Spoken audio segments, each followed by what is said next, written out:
Hey everyone, welcome to Can't Afford to Record, the YouTube channel where we figure out the art of audio production together. I've just switched back to completely mixing on headphones, and here is why. I had just downloaded some plugins that were specific for drums, and I wanted to try them out and sort of see what they did, so I downloaded a bunch of multi-tracks and just imported the drums just so I had some, a source of audio to work from.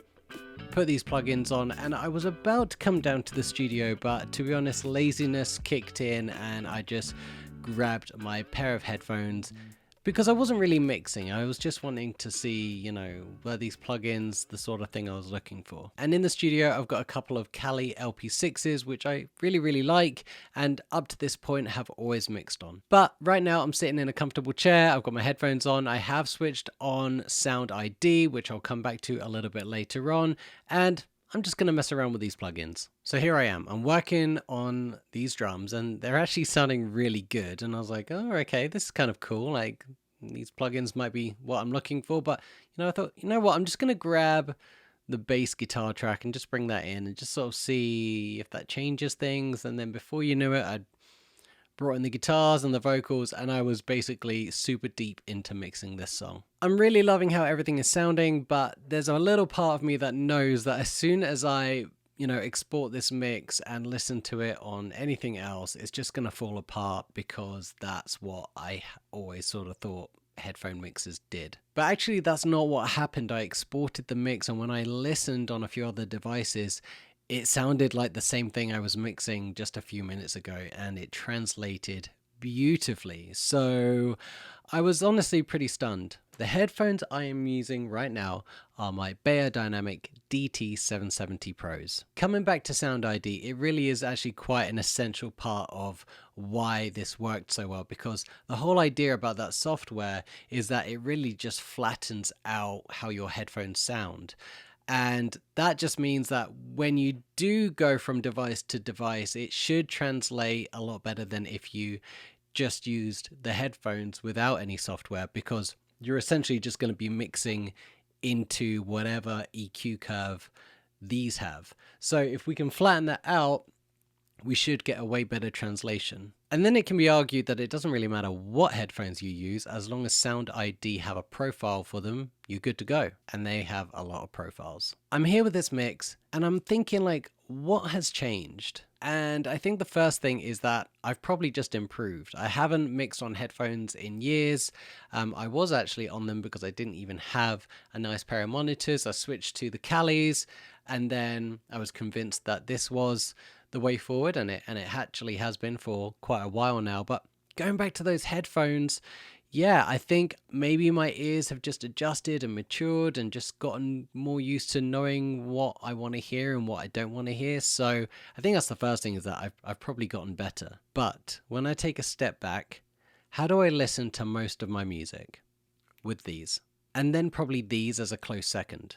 I hardly ever come down to this room just to listen to music, get myself in the perfect triangle centered for my monitors, and sort of listen to music that way. That's not how I do it. I put these on and listen to music when I go to bed or when I'm making my lunch, and I put these on when I'm sitting somewhere comfortable, and I don't mind sort of wearing something bigger on my head. And yeah, this is how I listen to my music. So it makes sense now, at least, that I'm improving mixing my music because I'm monitoring it in a way that I listen to music as a music fan. But I'm not throwing away my monitors just yet.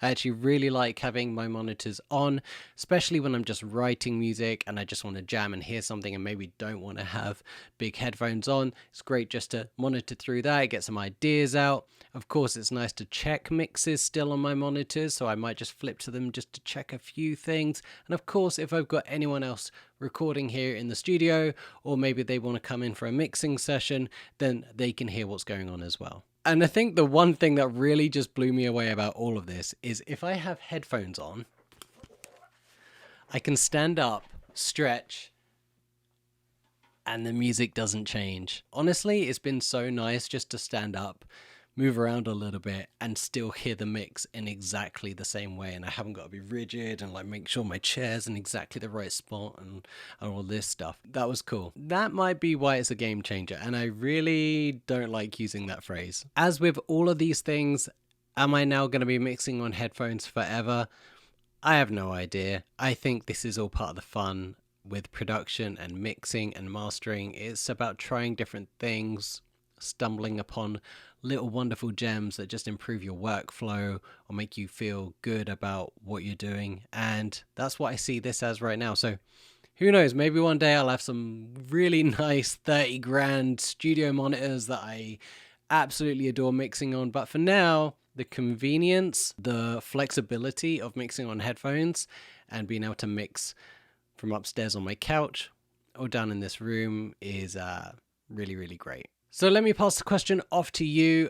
How are you mixing right now? Do you love using headphones? Are you totally committed to studio monitors?